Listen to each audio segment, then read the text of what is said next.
I'm using framing tape. It's not gum tape, it's actually just like masking tape, so you can use that as well, and it's a little bit kinder to watercolour paper, and I just quite like using it.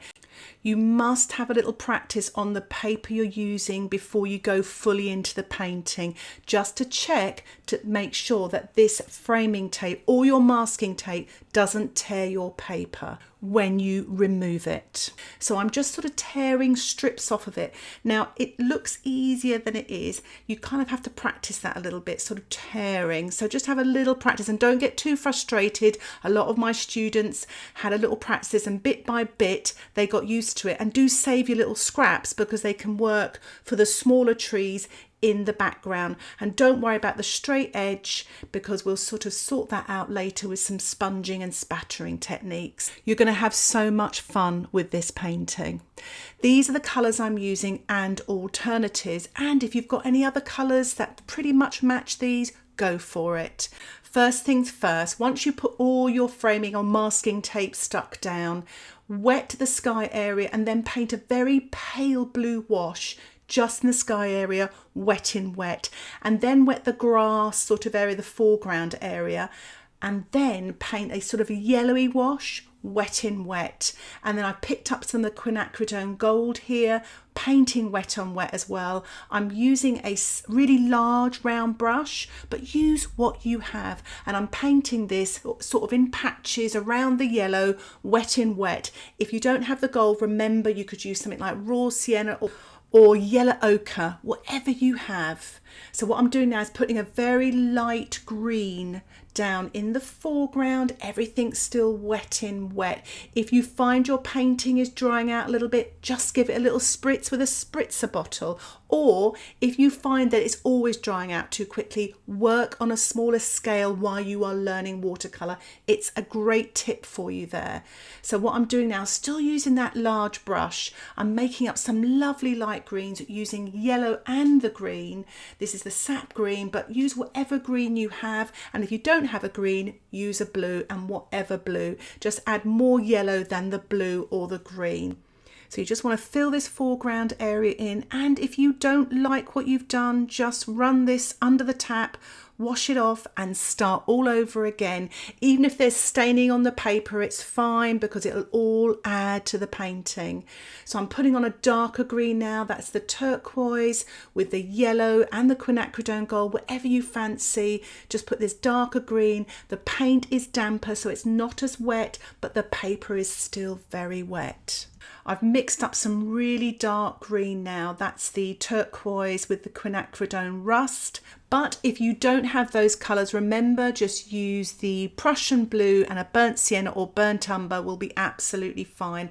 I'm painting this damp into wet, so the paint's creamy and the background's wet. If your background's damp, don't worry, that's fine. If it's drying off a bit, again, give it a spritz with a spritzer bottle. I've left some little gaps in between here. I'm mixing up some delicious dark paint, and I'm using my lovely large size 14 brush, and I'm really sort of covering the paper here. The size of the paper I'm using is 14 by 10 inches, and it is a rough surface. I'm giving my painting a tilt now just to get everything moving, blending together, creating some atmosphere. I'm using a natural sponge now to sponge creamy dark green onto this damp, wet surface. So don't worry how it is, just get this paint really creamy as you can. So you need to use tube paint to do this. It's very difficult to do it from pans to get it really creamy. So I'm painting this, or printing this really, onto the sort of sky area, which is dried off, but it's fine, it's absolutely fine. Don't do it too much over the sky because you'll lose your light area. So just be careful. So in the middle of that there, I'm sort of really trying to keep just the light of the sky. And I'm really getting thick, creamy paint now. I'm painting it on the left-hand side of the foreground there. The background is still damp and my paint is really creamy. When I am pressing, I'm pressing very gently. So it might look like I'm really stamping hard, but that's just me sort of finessing. So press very gently because you get a nice print. I'm using the plastic card now, that's just an ordinary store card cut up, to scratch away at the surface of the paper to create permanent sort of lines. They're very thin lines, and now I'm just sprinkling table salt, so this sort of later on will absorb the paint and create some lovely textures.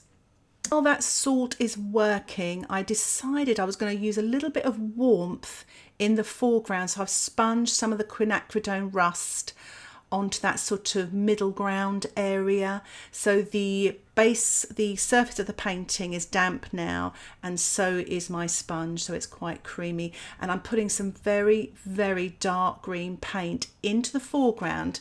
Now I want to be able to scratch this out with my plastic card. If you're not comfortable with that technique, don't put this dark paint in. It's just another technique to create texture, so because otherwise it'll be too dark in that foreground. So now you can see here I'm scratching off to reveal the light yellowy sort of underpainting, so just be careful when you're doing that. So I'm just scratching away, lifting off this paint. It is such fun to do because you're creating sort of dark and light textured effects. I'm throwing everything at this painting. I'm having great fun. So once your salt has created some texture and sort of absorbed the paint, dry your painting with a hairdryer or leave it for a couple of hours to dry. And now I am brushing off the salt with my kitchen towel, just getting rid of it all before I start the next stage. What I'm doing now is I'm spattering yellow, creamy yellow Hansa yellow light paint with my size 2 brush. You have to kind of water it down a bit and spatter it to create texture and the appearance of flowers, little wild yellow flowers. The other great thing that this does, it creates light as well, so you can spatter this over darker areas and it kind of shows up and it looks lighter because it's quite opaque. Once you've finished blow drying your painting again, peel off your masking or framing tape. I'm hoping it doesn't tear the paper. Remember to test this beforehand. So I'm just going to remove all the pieces of framing tape and I'll be ready to start painting the silver birch trees. I'm using my size 2 brush and I'm using lamp black with the quinacridone rust, slightly watered down. It's quite creamy paint. I don't even mind if it's not transparent, and I'm just putting these marks on the silver birch trees. For longer videos with lots more tips and techniques, with lots more voiceover and drawing templates, why not think about joining my Patreon membership? Details about this are on the top right hand corner, and if you have any questions, please don't hesitate to contact me.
Once you finish putting the marks on your silver birch trees, you can start putting some shading, and I'm putting it on the right hand side, and I've got a very watered down black with a tiny touch of the burnt sienna and the blue. This is really watered down. I'm putting it on the right hand side, so make sure all your light then comes from the left, so keep all the shading on the right hand side.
I'm using a little bit of white and yellow mixed together with my size 2 brush just to paint in a few more lighter grasses to finish off this painting.